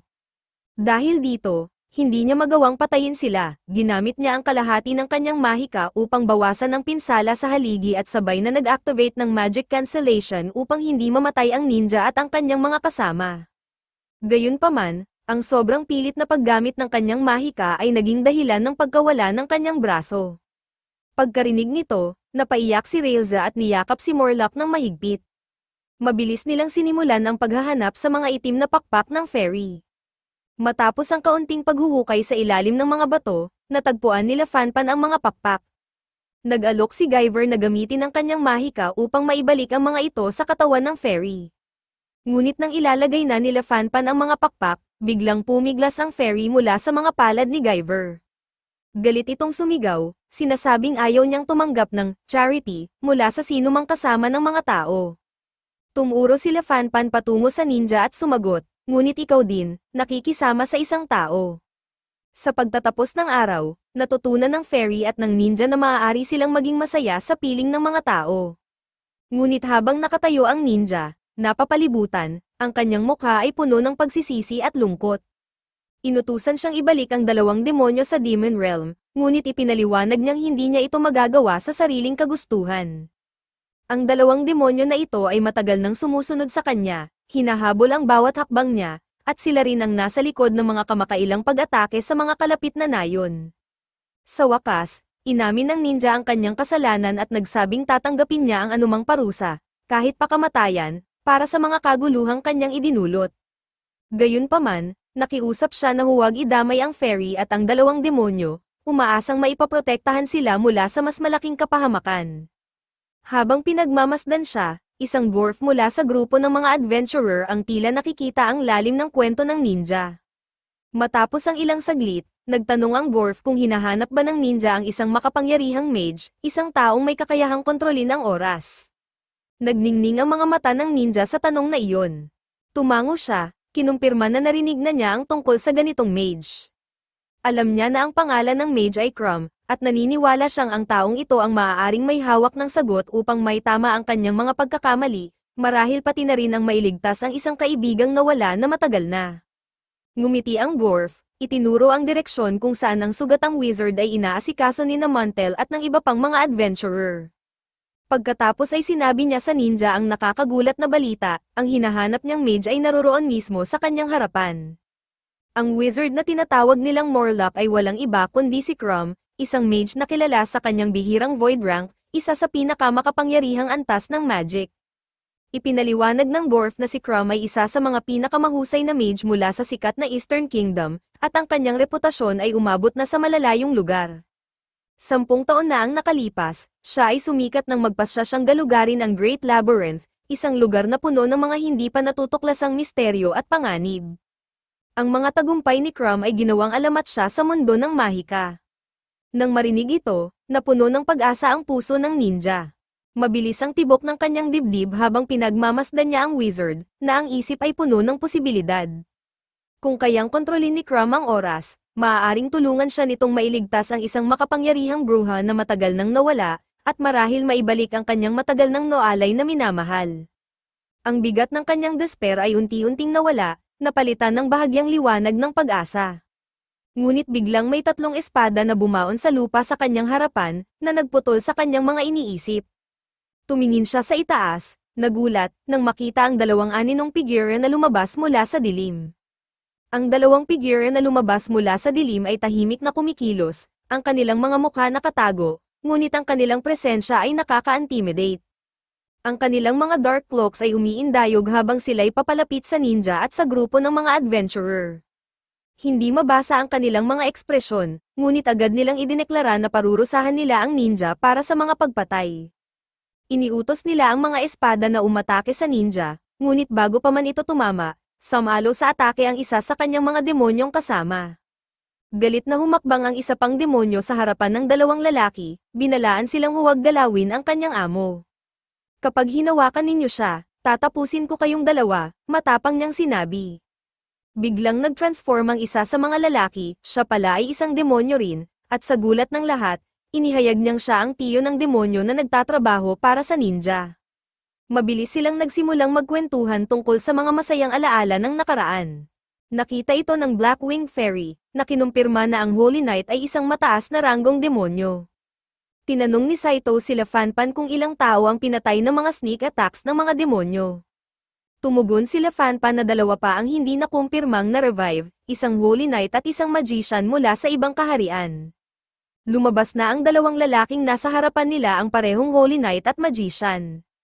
Isa sa kanila ay ang ministro ng hari, idinagdag ng ministro na kung mapatawad ng dalawang ito ang ninja, hindi siya bibitayin. Ang ninja, puno ng pag-asa, nakiusap sa wizard kung maaari siyang tumulong na ibalik ang oras upang iligtas ang bruha. Ngunit ipinaliwanag ng wizard na kaya lamang niyang ihinto ang oras sa maikling sandali. Sinabi rin niya na ang time reversal magic ay isang napakakomplikadong spell, at tanging ang wizard na nagdala ng mga bagay mula sa ibang dimensyon sa mundong ito ang kayang magsagawa nito. Ngunit ang wizard na iyon ay nawala na, pagod na sa mundo. Walang nakakaalam kung nasaan siya, maaari siyang nasa demon realm, spirit realm, o marahil ay sa mundo ng mga tao, kung saan nagmula si Saito. Ang paghahanap sa kanya ay tila imposible, lumapit ang ministro at nagsabi na maaaring may isa pang paraan upang iligtas ang bruha. Ang hari na kanyang pinaglilingkuran ay may kakayahang isagawa ang time reversal magic, ngunit ang spell na iyon ay nangangailangan ng buhay ng isang tao na may koneksyon sa bruha. Agad na tumingin ang dalawang demonyo sa ninja, nagmamakaawa na huwag niyang isakripisyo ang sarili. Sinabi nilang maaaring may ibang paraan upang maibalik ang bruha. Ngunit matatag na sinabi ng ninja na gamitin ang kanyang buhay. Kung mabibitay rin lamang ako, sabi niya, gagamitin ko ang aking buhay upang protektahan ang babaeng mahal ko. Sumagot ang ministro na ang ninja ay dapat husgahan ayon sa mga batas ng kaharian. Ngunit idinagdag niya na kung ang lahat ay pipaikit sa mga kasalanan ng ninja at patawarin siya, maaari silang makahanap ng ibang solusyon. Sa huli, nagkaisa ang lahat na patawarin ang ninja. Tumayo si Saito at sinabi, kung ang ninja ay nagnanais na maging kapaki-pakinabang sa iba, dapat siyang bigyan ng pagkakataon na gawin iyon. Matapos maibalik ang mga demonyo sa kanilang mga tahanan, ang ministro ay agad na nakipag-ugnayan sa hari, na may kakayahang sirain ang sumpa ng bruha. Gumamit ang hari ng teleportation magic upang dalhin ang ninja sa kanyang kaharian. Pagkatapos ng teleportation, tinanong ni Leon na si Saito kung nakita na ba niya ang hinahanap niyang robot vacuum. Tumugon si Saito na hindi pa niya ito natatagpuan, ngunit idinagdag niya na hindi naman iyon ang kanyang pangunahing layunin. Sinabi ng wizard na maaaring ang magician na dating nanirahan sa lugar na ito ang tumawag sa mga bagay na ito mula sa ibang mundo nang buksan niya ang mga pintuan patungo sa ibang dimensyon. Samantala, nagsimula nang dumagsa ang iba pang mga magician sa labyrinth, isang palatandaan na ang bagong lugar ay nagiging tanyag. Samantala, sinamahan ng hari ang ninja sa tahanan ng bruha upang sirain ang sumpang nagpahina at nagpatanda sa kanya. Sa kanilang paglalakbay, ipinagtapat ng ninja sa hari na ang kanyang padalos-dalos na pagmamahal sa bruha ang naging dahilan ng kanyang pagkatanda. Sinabi niya na sa unang pagkakataon, napagtanto niya na tulad ng pagpapahalaga niya sa kanyang mga kaibigan, ang mga taong napatay niya ay may mga mahal din sa buhay. Tumugon ang hari, ang katotohanan na ngayon mo lang napagtanto ang bagay na ito ay nagpapakita na ikaw ay nagkulang bilang tao. Tumindig ang hari, itinaas ang kanyang espada, at tumama sa ninja upang sirain ang sumpa. Ngunit, sa kanyang kabutihan, hindi niya pinatay ang ninja. Sa halip, pinutol niya ang isang braso at isang binti nito. Pagkatapos, lumabas mula sa kanyang silid ang bruha, muling bata at malakas. Ang kanyang balat ay makinis, ang mukha niya ay maliwanag, at puno siya ng sigla matapos ang mahabang pagpapahinga. Habang siya'y lumilingon, napansin niya ang isang figure na tahimik na nakatayo, ang ninja. Ngunit agad din niyang nakita na nawawala ang isang braso at isang binti nito. Bagamat masakit ang pagkawala ng kanyang mga galame, tila hindi ito alintana ng ninja. Ang kanyang tingin ay nakatuon lamang sa bruha, puno ng pag-asa. Ngunit hindi alam ng bruha ang kabuuan ng sakripisyong ginawa para sa kanya. Ang Blackwing Fairy ay isinakripisyo ang kanyang mga pakpak upang mailigtas ang buhay ng ninja, isang bagay na mahalaga sa kanyang pagkatao. Habang nakatingin sa ninja, walang naalala ang bruha mula sa kanyang nakaraan, ni ang koneksyon niya sa taong nasa harapan niya. Sa halip, tiningnan niya siya ng walang malasakit at tumalikod upang maglakad palayo. Habang pinapanood ito, naramdaman ng ninja ang matinding lungkot sa kanyang puso. Napagtanto niyang walang natirang alaala ang bruha tungkol sa kanilang pinagsamahan. Tahimik siyang tumalikod, dala ang bigat ng mga salitang hindi masabi, at sinimulan ang pag-alis mula sa lugar na iyon. Habang nagsisimulang lumakad palayo ang ninja, biglang lumitaw ang Blackwing Fairy, puno ng galit at sarkasmo. Tinawag niya ang ninja sa isang matinding tono, sinasabing huwag siyang umalis nang hindi ipinapahayag ang kanyang damdamin, ang pagmamahal na matagal niyang iningatan sa katahimikan para sa bruha. Ngunit puno ng kababang loob at pasasalamat, sumagot ang ninja, hindi mahalaga kung hindi niya maibabalik ang aking pagmamahal. Kontento na akong malaman na ligtas siya at buhay, galit na sumigaw ang fairy, ipinapaalala ang mga sakripisyo niya para sa ninja. Ibinigay ko ang aking mga pakpak, naging mahina at manipis sa proseso, all para makita ang iyong pagmamahal na magtagumpay. Ayaw siyang hayaang umalis ng duwag, hinamon siya ng fairy na manatili, harapin ang bruha, at subukang muling makuha ang kanyang puso. Habang tumatalikod ang ninja, napansin niya ang dalawang kaina-hinalang figure na papalapit sa bruha. Sa una, inakala niyang sapat pa ang kapangyarihan ng bruha upang harapin ang ganitong mga banta, kaya hindi siya nakialam. Ngunit ang Blackwing Fairy, na matalas ang pakiramdam, sinabi sa kanya, wala na siyang mahika. Nawala ang kanyang kapangyarihan habang siya'y nagpapahinga ng mahabang panahon. Ang revelasyong ito ay gumising sa ninja, at agad siyang sumugod patungo sa bruha upang protektahan siya. Sa mabilis at walang alinlangang kilos, itinaboy niya ang dalawang lalaki na naglakas loob na lumapit sa bruha. Sa kanyang sorpresa, ang dalawang figurang ito ay hindi pala ordinaryong tulisan, kundi ang kanyang sariling mga sworn brother demons, kasama ng Blackwing Fairy upang maglaro ng mahalagang papel sa kanyang kwento ng pag-ibig. Nagpunta rin sila upang tulungan ang ninja na malampasan ang kanyang takot at muling makuha ang puso ng bruha. Umaasa sila na sa kanilang tulong, ang ninja at ang bruha ay muling matutuklasan ang kanilang pagmamahalan at magsama sa wakas. Sa labasan ng labyrinth, nagpaalam ang mga adventurer sa isa't isa, nagkakanya-kanya ng landas ngunit nangangakong magkikita muli kapag muling pinagsama sila ng tadhana. Sama-sama silang bumalik sa bayan, pakiramdam ay parehong pagod ngunit tagumpay. Nagdesisyon silang magpahinga sa isang malapit na inn, isang maaliwalas na lugar na puno ng amoy ng mainit at masarap na pagkain, ang perpektong lugar upang mag-relax matapos ang kanilang mapanghamong pakikipagsapalaran. Sa paligid ng malaking mesa, ibinahagi nila ang kani-kanilang kwento, nagtawanan, at nagpasalamat sa pagkakaibigang nabuo nila sa kanilang pinagsamang pakikipagsapalaran. Habang nag-e-enjoy sa kanilang pagkain, may nagtanong ng tanong na matagal nang nasa isip ng lahat, paano nga ba nagawa ng mahiwagang wizard na dalhin si Saito sa kanilang mundo? Sa isang malalim na buntong hininga, inamin ng wizard na halos wala siyang maalala tungkol dito. Naalala niya lamang na nagsasanay siya ng mahika, isang araw, tulad ng kanyang nakagawian, nag-ensayo muli ng mahika si Morlock.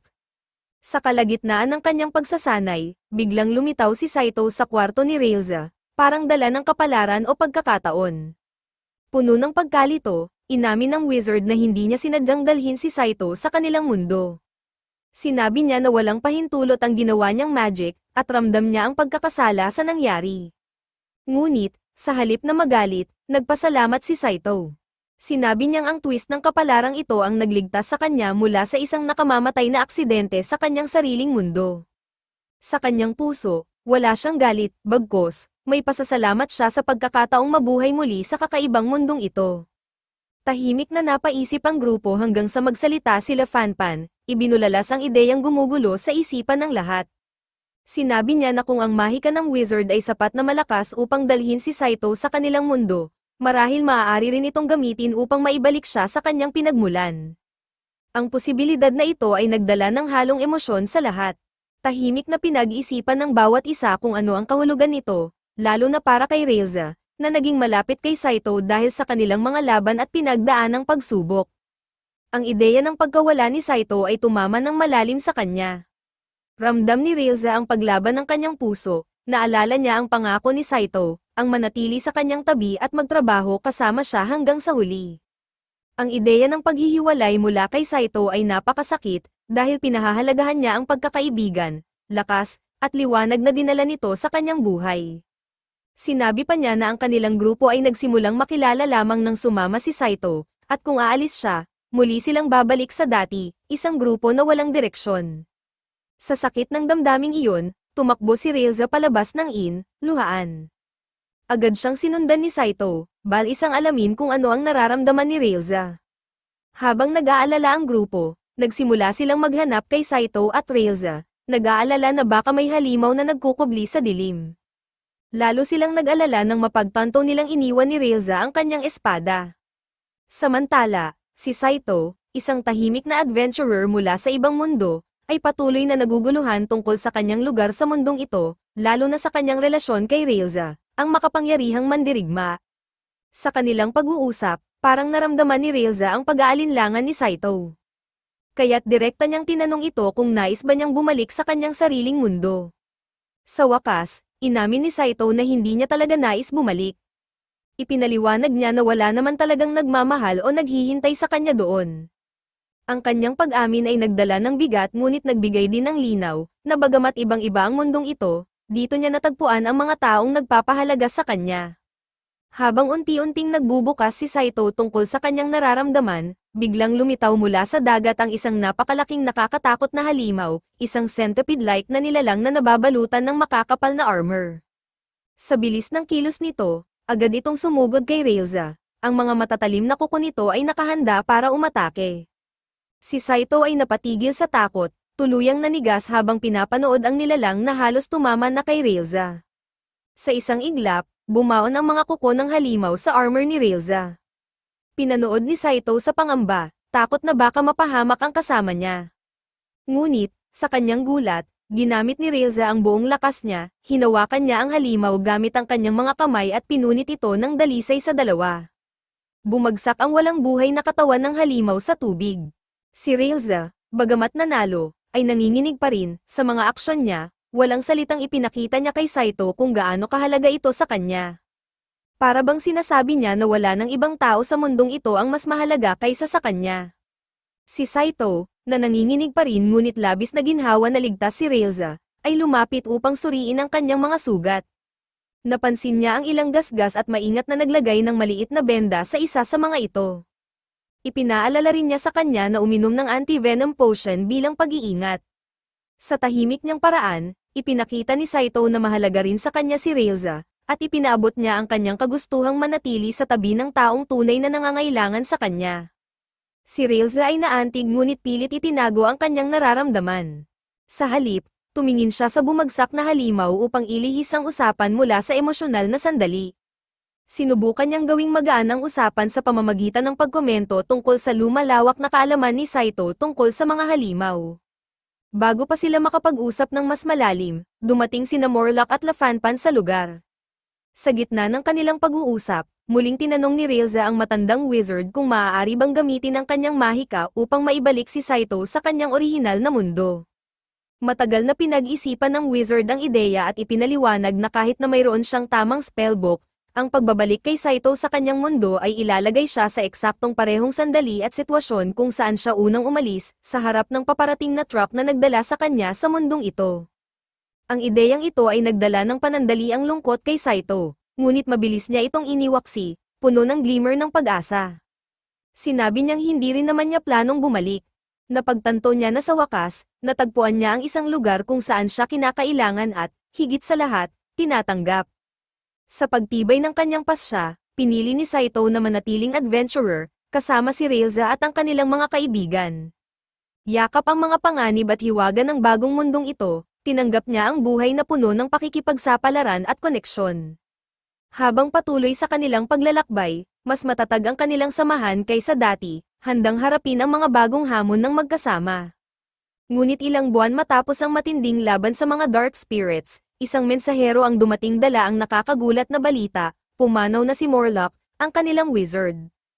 Nabigla ang grupo, lalo na si Reza, na agad nakaramdam ng pagkabalisa.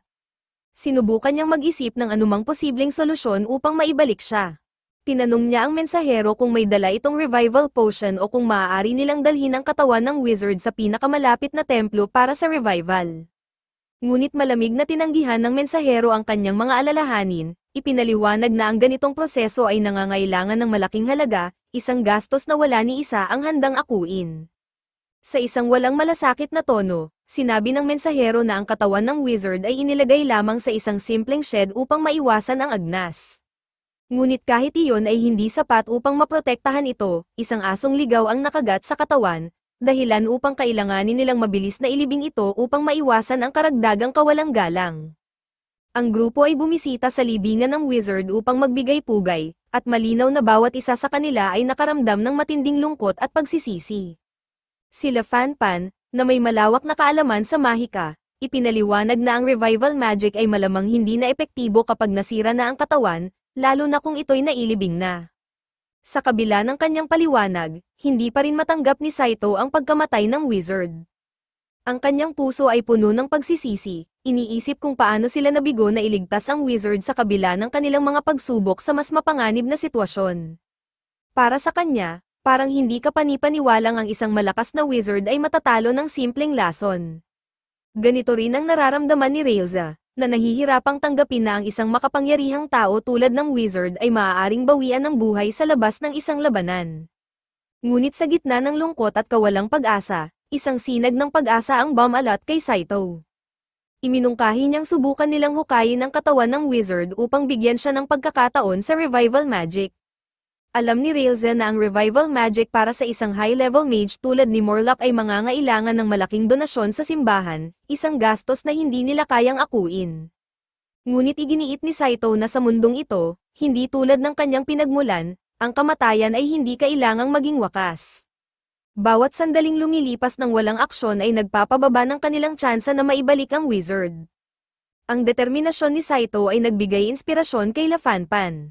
Sang-ayon siya kay Saito na dapat silang kumilos agad. Sinimulan niyang ihanda ang sarili upang maghanap ng mga kinakailangang gamit para sa revival, habang iniutos kina Railza at Saito na maghanap ng angkop na mga gamit panghukay.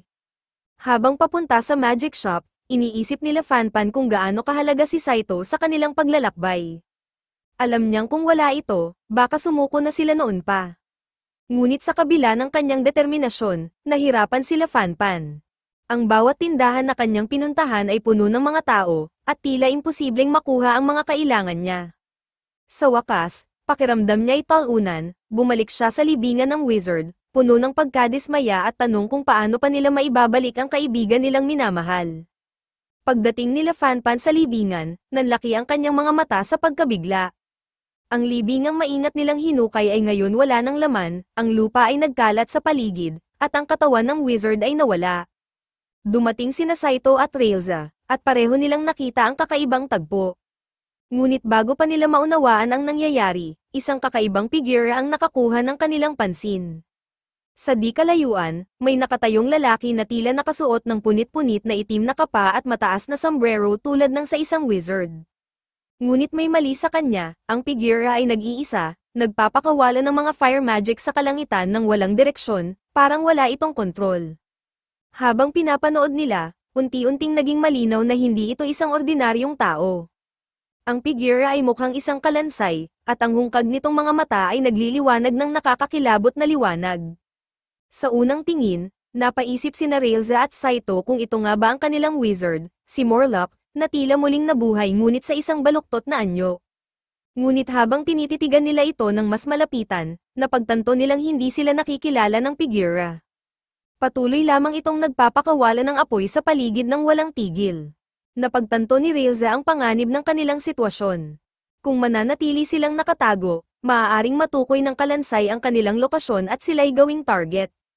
Alam niyang wala silang ibang pagpipilian kundi harapin ang banta na ito, kahit gaano pa ito kasalimuot. Nag-ipon ng lakas ng loob si Railza, at mabilis siyang tumakbo patungo sa kalansay, kasama si Saito na nasa likuran niya. Layunin nilang tapusin ang nakakatakot na sitwasyong ito. Paglapit ni Railza, itinaas niya ang kanyang espada at buong lakas na pinukpok ang ulo ng kalansay. Tumama ang kanyang espada, ngunit sa kanyang pagkabigla, halos wala itong epekto. Umiling lamang ang ulo ng kalansay, ngunit nanatiling buo. Habang iniiwasan ni Railza ang walang tigil na mga atake ng kalansay, naramdaman niya ang takot. Alam niyang hindi sapat ang kanyang espada para talunin ang kalaban. Ang tanging makakatalo dito ay isang magical weapon. Samantala, nakita ni Saito ang paghihirap ni Railza. Agad siyang nakaisip ng solusyon, tumakbo siya patungo kay Railza, dala ang isang bote ng banal na tubig. Ipinaliwanag niya na kung maibubuhos ang banal na tubig sa espada ni Railza, maaaring mag-transform ito sa isang makapangyarihang sandata na sapat upang talunin ang kalansay.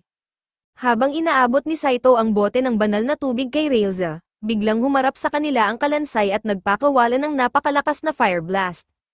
Tumama ang atake sa bote, dahilan upang mabasag ito at bumuhos ang banal na tubig sa buhangin. Napuno ng takot sina Railza at Saito habang napagtanto nilang nawala na ang kanilang huling pag-asa, at ang kalansay ay naghahanda na ng mas malakas na atake, tuwirang nakatuon kay Railza. Ngunit, sa sandaling tila wala ng pag-asa, biglang may malakas na puwersang tumama sa kalansay mula sa di inaasahang direksyon. Ang tama ay sapat upang tuluyang maputol ang ulo ng kalansay, na gumulong palayo sa buhangin. Nagulat sina Railza at Saito, agad nilang nilinggan ang pinagmulan ng puwersa at nakita ang isang figura sa di kalayuan. Ang figura ay tila kahawig ng kanilang wizard, ngunit may kakaibang anyo. Tahimik itong nagmumura, paulit-ulit na inuusal ang mga salitang tila pamilyar. Tumigil ang puso ni Railza sa kaba at pagkasabik habang kinikilala ang boses, walang duda, iyon ang boses ng kanilang wizard. Napuno ng halo-halong emosyon ang dalawa, kaluwagan at pagkalito. Si Saito ay nakaramdam ng ginhawa, natutuwa na kahit papaano ay buhay ang kanilang kaibigan. Ngunit habang papalapit sila, napansin nilang kakaiba ang anyo ng wizard. Ang katawan niya ay mukhang kalansay, ang mukha'y guwang, at ang kanyang mga mata ay hungkag at tuliro. Nang tanungin siya ni Railza kung ano ang nangyari, tila nalilito rin ang wizard.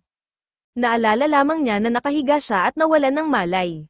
Ngunit bago pa nila masagot ang kanilang mga tanong, isang kakaibang bagay ang nagsimula. Ang katawan ng wizard ay unti-unting nagbago, ang kanyang laman at buto ay unti-unting bumalik. Ang kanyang guwang na mukha ay unti-unting nagkaroon ng pamilyar na anyo. Lumitaw muli ang kanyang balat at balbas, piraso-piraso, hanggang sa siya'y muling tumayo sa harapan nila, kahawig ng wizard na kanilang kilala. Bagamat tuwang-tuwa si Railza na makita siyang buhay, hindi niya maialis ang kaunting pagkasuklam sa kakaibang paraan ng pagbabalik ng kanyang anyo. Sa kabila ng kakatuwang pangyayaring ito, ramdam nilang lahat ang kapanatagan na muling makakasama ang wizard sa kanilang mga laban. Sa isang ipinaliwanag ng wizard ang nangyari, inamin niyang pumirma siya sa isang resurrection contract, isang uri ng high-level magic na nagbibigay ng kakayahang mabuhay muli makalipas ang isang araw matapos mamatay.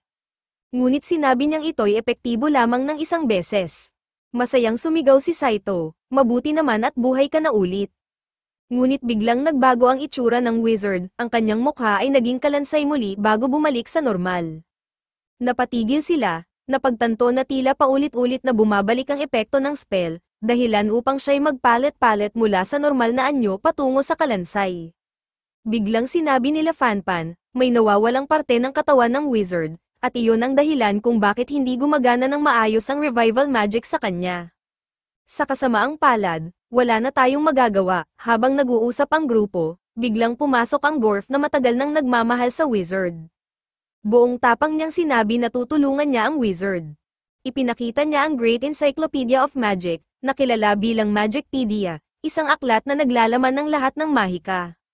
Ipinaliwanag ng dwarf na ayon sa libro, kapag nabigo ang revival magic dahil may nawawalang parte ng katawan, kailangang ibalik ang nawawalang bahagi. Kahit pa ito'y nakakain o nasira na, ang enerhiyang mahika nito ay mananatili sa nilalang na kumonsumo nito. Iminungkahi niya na kung matagpuan nila ang asong kumain ng bahagi ng katawan ng wizard at makuha ang magical energy nito, posibleng tuluyang maibalik ang wizard sa normal.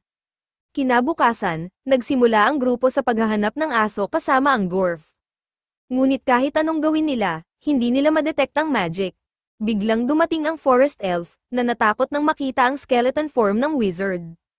Nang kalmayin siya ni Saito, ibinahagi ng elf ang impormasyon mula sa isang trabaho na naipost sa lungsod, hinahanap ang isang malaking aso na may red cross-shaped scar sa ulo dahil inaatake nito ang mga tao. Bagamat mababa ang bayad, Natatandaan ng elf na ang aso ay madalas makita sa kanlurang bahagi ng bayan, malapit sa disyerto kung saan inilibing ang mga patay. Agad na sinabi ni Saito na dapat nilang puntahan ang lugar. Pagdating sa disyerto, huminto sina Saito at ang wizard upang magpahinga habang nauuna ang iba. Habang nagpapahinga, ibinahagi ng wizard ang isang lihim kay Saito, si Railza ay ulilang lubos nang matagpuan niya ito. Nawalan siya ng ama dahil sa atake ng isang lobo, at ang kanyang ina naman ay namatay habang nilalabanan ang kaparehan ng lobo. Simula noon, lumaki siya kasama ang isang wolf pup at naging kaibigan nito hanggang matagpuan sila ng wizard. Sa wizard, si Railza ay parang sariling anak, hiling niya kay Saito na samahan si Railza saan man siya magpunta. Medyo naguluhan si Saito at sinagot na dapat ding isaalang-alang ang nararamdaman ni Railza. Ngumiti ang wizard at sinabing gusto na siya ni Railza. Idinagdag niya na kung may isang tao siyang pagkakatiwalaan para kay Railza, iyon ay si Saito. Kung hindi pa handa si Saito, hindi niya siya pipilitin. Sa huli, sumagot si Saito na susubukan niyang maging karapat-dapat at tinanong niya kung maaari niyang alagaan si Railza. Sa gitna ng kanilang usapan, biglang lumitaw ang wild dog na puno ng magical energy. Tumalon ito sa wizard at kinagat ang kanyang kamay, dahilan upang ito'y maputol. Nang subukang iligtas siya ni Saito, inatake rin ito ng aso. Nang tumakbo sina Railza at Lafanpan, nakita nila ang wizard at si Saito na nakahandusay sa lupa, napupuno ng sakit, habang ang aso ay nagmumunch sa mga parte ng kanilang katawan. Sa galit, sumigaw si Railza, "Putol-putol ko ang asong ito at kukunin ko ang mga parte ng wizard mula sa kanyang katawan." Agad siyang sumugod sa aso, na sinalubong siya ng buong lakas. Nagbuga ng apoy ang aso, dahilan upang masira ang armor ni Railza. Ngunit hindi ito napigilan, sumugod siya at tinamaan ang vital nerve ng aso, dahilan upang ito'y masugatan. Ngunit bago niya maibigay ang huling atake, isang adorable na white wolf pup ang pumasok sa eksena at nagsimulang tumahol sa kanya. Nang marinig ang boses ng kanyang anak, tumayo ng mahina ang lobo at lumapit kay Railza. Tila nakiusap ito, "Patayin mo ako, pero huwag mong galawin ang aking anak." Nag-alab ang galit ni Railza, ngunit tinawag siya ni Saito at sinabing hindi na humihinga ang wizard. Napilitan si Railza na magdeklara, "Hindi ko papatayin ang anak mo, pero puputulin ko ang iyong mga galame para kunin ang magical energy na kailangan upang iligtas ang wizard." Habang itinaas ni Railza ang kanyang espada upang putulin ang galame ng lobo, biglang may dalawang tentacle na tumagos sa katawan ng lobo. Napasigaw sila Fanpan, ito ang Great Demon, ang halimaw ay nagsimulang maglaho kasama ang katawan ng lobo, ngunit mabilis na kinuha ni Saito ang isang anchor mula sa kanyang tool belt at inikat ito sa katawan ng lobo, determinado na hindi ito pakakawalan hanggang hindi nila naibabalik ang wizard. Agad namang pinuno nila Fanpan ng magic ang espada ni Railza. Humiling si Railza sa Demon King na bitawan ang lobo, ngunit tumanggi ito. Ipinaliwanag ng demonyo na nais niyang maghiganti para sa kanyang namatay na kapatid, at sinabi niyang dapat ay matagal nang namatay ang lobo, ngunit nakakain ito ng napakaraming magical energy. Iniutos ng kanyang Panginoon na ibalik ang lobo, sinimulan ng demonyo ang pagbigkas ng Curse of the Seven Lightning, kaya't tumakbo si Railza upang iligtas ang lobo bago matapos ang orasayon. Ngunit sa sandaling inilabas ang sumpa, mabilis na nilikha nila Fanpan ng isang gintong barrier upang protektahan si Railza. Sinamantala ni Railza ang pagkakataon at sinaksak ang demonyo gamit ang kanyang espada. Ngunit biglang lumitaw ang Panginoon ng demonyo mula sa ilalim ng lupa, nagpakawala ng apoy na enerhiya, at tinamaan sila Fanpan, dahilan upang ito'y bumagsak. Ang Demon King ay tuluyang lumitaw, at napagtanto ni Railza na isa ito sa pinakamalakas na kalaban na kanyang hinarap. Sinabihan niya si Saito na dalhin sila Fanpan at tumakas, dahil magiging pabigat lamang sila sa laban. Idinagdag niya na iiwan muna nila ang wizard at ang lobo, ngunit babalik siya upang iligtas ang mga ito. Habang tumatakas si Saito, sinubukan niyang dalhin ang anak ng lobo, ngunit tumanggi ang pup na iwan ng ama nito. Litong-lito si Saito sa kung ano ang gagawin upang mailigtas ang lahat ng kanyang kaibigan. Samantala, si Railza ay patuloy na nakikipaglaban sa brutal na Demon King. Inikat ng demonyo ang kanyang mga tentacle sa katawan ni Railza, sinasabing gagawin siyang magandang, stuffed specimen. Tinusok ng tentacle nito ang leeg ni Railza, ngunit biglang sumugod si Saito gamit ang kanyang wire cutter at pinutol ang tentacle. Gamit ang kanyang huling lakas, hinati ni Railza ang katawan ng Demon King sa dalawa. Ngunit nang maabot niya ang core nito, inilabas ang isang ice curse na agad na tumama kay Saito. Sa halip na iwan si Railza, isinakripisyo ni Saito ang sarili at hinayaang magyelo ang kanyang katawan. Sa kabila nito, patuloy na lumaban si Railza, determined na iligtas si Saito mula sa tiyak na kamatayan. Samantala, inilagay ni Saito ang katawan ng wizard malapit sa lobo, at naramdaman ng matandang wizard ang kakaibang magical energy sa paligid. Ang kanyang kaluluwa ay napadpad sa ibang dimensyon, kung saan nakita niya ang patay na lobo. Nakiusap ang lobo sa wizard, alagaan mo ang aking anak kapalit ng aking magic energy. Agad na pumayag ang wizard, alam niyang ang enerhiya mula sa lobo ang tanging paraan upang siya'y maibalik sa buhay. Habang sugatan si Railza, tumutulo ang dugo mula sa kanyang katawan. Biglang naputol ang ulo ng Demon King, at sa parehong sandali, nabasag ang yelo na bumalat kay Saito, dahilan upang mahulog siya sa mga bisig ni Railza. Sa kanilang pagtataka, natuklasan nilang ito ang kapangyarihan ng 6 Magic Wind Killing Swords. Nang tumingin sila sa pinanggalingan nito, nakita nilang bumalik ang wizard, puno ng lakas at kapangyarihang mahika. Agad na inatake ng wizard ang Demon King gamit ang 8-point fire swords, mga naglalagablab na espada na tumago sa katawan ng halimaw at tuluyang pumatay dito. Lumapit ang wizard kina Saito, Lafanpan, at Railza, na ngayon ay umiiyak sa saya matapos makita siyang muli. Ang wizard, na ngayon ay mayroong mga tainga at buntot bilang kapalit ng kapangyarihang nakuha mula sa lobo, ipinaliwanag na ang lobo ay nagbigay ng kanyang mahika sa kanya. Ngunit, nais niyang ibalik ang kapangyarihang iyon upang buhayin ang lobo para sa anak nito. Habang pinag-uusapan nila ito, biglang may dumating na malakas na ihip ng hangin na tumama sa kanila. Sa gulat ng lahat, muling bumangon ang Demon King, ngunit ang wizard, na hindi man lang nasaktan, ay nagtipon ng lahat ng kanyang enerhiya. Sa isang nakakagulat na sandali, nagbago ang anyo ng wizard, naging isang gwapong binata, nagdeklara na naibalik niya ang kanyang kabataan. Biglang nag-summon ang wizard ng isang napakalaking golem gamit ang kanyang teleportation magic. Pinagsama niya ito upang bumuo ng isang higanteng rock monster. Sa gitna ng matinding labanan, binasag ng Demon King ang rock golem gamit ang kanyang walang kapantay na puwersa. Ang kanyang mga mata ay nakatutok sa wizard na naglakas loob na hamunin siya. Ngunit ang wizard, puno ng tapang, sumagot sa pamamagitan ng isang malakas na suntok, tumama ng direkta sa mukha ng Demon King.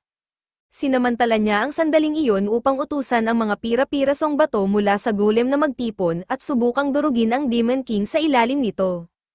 Gamit ang kanyang mahika, pinatindi ng wizard ang kontrol sa mga bato, pilit na binabalot ang katawan ng Demon King na parang bakal na hinihigop ng isang malakas na magneto. Alam ng wizard na ilang sandali lamang ang mabibili nito. Kaya't nagmadali siyang gumuhit ng isang malaking barrier upang maprotektahan ang kanyang mga kakampi mula sa galit ng Demon King. Sa isang huling desperadong pagtatangka upang wakasan ang laban, sinimulan ng wizard ang pagsummon ng kanyang ultimate weapon, ang legendary 8-pointed flame sword, isang naglalagablab na porma sayon na kilala bilang Flame Sword of War. Habang dinadala niya ang mga apoy sa eksistensya, ang kapaligiran ay naging mabigat sa kapangyarihan. 8 nagbabagang espada ang unti-unting nabuo sa itaas niya, nag-aalab at handang tapusin ang lahat. Habang papalapit na ang sandali ng tagumpay, biglang nagblangko ang isip ng wizard. Nakalimutan niya ang sinaunang chant na magpapalabas ng buong lakas ng Flame Sword of War. Dahil dito, siya'y naging vulnerable, at naramdaman ito ng Demon King. Agad itong sumugod, puno ng intensyon na tapusin ang wizard. Ngunit bago pa makalapit ang Demon King, sumugod si Saito gamit ang espada ni Railza, puno ng determinasyon. Sa isang mabilis at malakas na hampas, pinutol ni Saito ang braso ng Demon King, dahilan upang mapigilan ang atake nito. Ang hindi inaasahang kilos ni Saito ang nagbigay ng pagkakataon sa wizard na bumawi. Sinabihan ni Saito ang wizard na gamitin ang kanyang fire magic upang sunugin ang Demon King. Magkasama nilang pinalabas ang naglalagablab na apoy na tuluyang lumamon sa halimaw. Habang unti-unting nawawala ang apoy, isang alon ng ginhawa ang damaloy sa kanila, hudyat na tuluyan na nilang natalo ang Demon King. Ngunit habang tumatakbo si Railza patungo kay Saito, puno ng pasasalamat at emosyon para sa kanyang katapangan, biglang napahinto siya. Sa kanyang gulat, nakita niyang gumalaw ang putol na ulo ng Demon King. Ang natirang bakas ng buhay nito ay lumundag patungo sa kanila, tila may layuning maghayganti. Ngunit bago pa ito makapinsala, ang maliit na tuta, ang anak ng wild dog na minsang nagbantay sa kanilang lupain, ay tumalon patungo sa ulo. Sa isang mabilis na galaw, pinuksa ng tuta ang huling bakas ng Demon King. Ngunit ang katapatan ng tuta ay napalitan ng galit. Nagsimula itong tumahol at human-heal kina Saito at ang wizard, na tila inaakusahan silang pumatay sa kanyang ama, ang wild dog. Ramdam ng wizard ang lungkot ng tuta at maingat niya itong kinuha, hinayaang maamoy siya ng tuta. Ang pamilyar na amoy ng wizard, na puno ng enerhiya ng wild dog, ay tila nagpakalma sa tuta. Naantig sa kalungkutan ng munting nilalang, gumawa ng matapang na desisyon ang wizard. Ginamit niya ang bahagi ng kanyang life energy upang ibalik ang buhay ng wild dog, sa kabila ng protesta ng kanyang mga kasamahan. Dahan-daang gumalaw ang katawan ng wild dog, muling nagising at nakita ang umiiyak na tuta sa tabi nito. Ang di makasariling aksyon ng wizard ay nagdulot ng labis na pagkaubos ng kanyang lakas. Habang nagkikita muli ang mag-ama, bumagsak ang wizard mula sa sobrang pagod. Punong-puno ng pag-aalala, binuhat siya ni Railza at nagpas siyang dalhin siya pauwi upang maalagan. Pagbalik sa inn, nagising si Saito mula sa isang malalim na pagkakatulog. Sa kanyang paggising, nakita niyang nakaupo si Railza sa tapat niya, tahimik ngunit matatag ang tingin sa kanya. Ipinaliwanag ni Railza na nawalan siya ng malay dahil sa pagod at emosyon matapos ang laban. Pagbalik nila sa inn, napansin ni Saito ang kakaibang lambot sa ekspresyon ni Railza, isang bihirang kislap ng pag-aalala. Tahimik silang nagbahagi ng sandali hanggang lumabas sila upang sumama sa iba. Sa labas, gising na ang wizard at tila tuluyang nakabawi mula sa kanyang pagod. Gayunpaman, ang kanyang sigla ay nagdulot muli ng kalokohan, nakikipagkulitan sa mga bisita at tauhan ng inn, ikinagulat ng lahat. Kalaunan, umakyat sina Railza at Saito sa tuktok ng labyrinth upang makita ang paikot-ikot na landas sa ibaba. Sa katahimikan ng tanawin, naging seryoso si Railza at ibinahagi ang isang personal na kwento. Sinabi niya na habang nagpapahinga si Saito, kinausap niya ang isang ligaw na aso na kanilang nadaanan. Hindi ito karaniwan para sa isang tulad niya, ngunit naalala niya ang wolf pup na minsan niyang inalagaan noong bata pa siya. 3 taglamig niyang kasama ang wolf pup, at magkasama nilang hinarap ang mga mahihirap na panahon. Pinasalamatan niya ang karanasang iyon na humubog sa kanya bilang isang matapang ngunit minsang magaspang na tao. Sinabi niya na ang ganitong pagkatao ang dahilan kung bakit siya mas nababagay sa mga taong tumatanggap sa kanya kung sino siya. Napagtanto ni Saito kung gaano kahalaga sa kanya ang presensya ni Railza. Hindi niya napigilan ang sarili at biglang nasabi, mas kailangan kita kaysa sino man sa mundong ito. Nang magsettle ang bigat ng kanyang sinabi, isang dwarf ang dumating na humihingal at galit. Agad niyang sinabi na nawala ng wizard ang susi ng inn at kailangan ng tulong ni Saito upang buksan ang mga lock. Habang inaayos ni Saito ang gulong ginawa ng wizard, naghanda siya ng maliit na bote ng honey bilang regalo sa wizard. Sa isang bihirang sandali, mukhang natuwa ang wizard sa simpleng kilos na ito. Ang matamis na treat ay sandaling nagpahupa sa kalokohan ng wizard. Naghanap si Saito ng oras upang bumalik kay Railza at nagdala ng isang espesyal na Regalong espada na siya mismo ang gumawa. Habang tinitingnan ni Railza ang sandata, napansin niyang may maliit na hairpin sa hawakan nito. Naunawaan niyang ito ang paraan ni Saito upang magbigay ng personal na regalo bukod sa praktikal na armas. Ngumiti si Railza at inilagay ang hairpin sa kanyang buhok bilang tahimik na pasasalamat. Habang nagpahinga sila Fanpan sa maliit na bat na inihanda ni Saito, siya'y lubos na nasiyahan. Ngunit kinabukasan, sa kanyang paggising, hindi na siya maliit na fairy, naging kasing laki na siya ng tao. Sa saya, lumabas silang magkasama upang maglakad, at binigyan siya ni Saito ng maganda at eleganteng robe.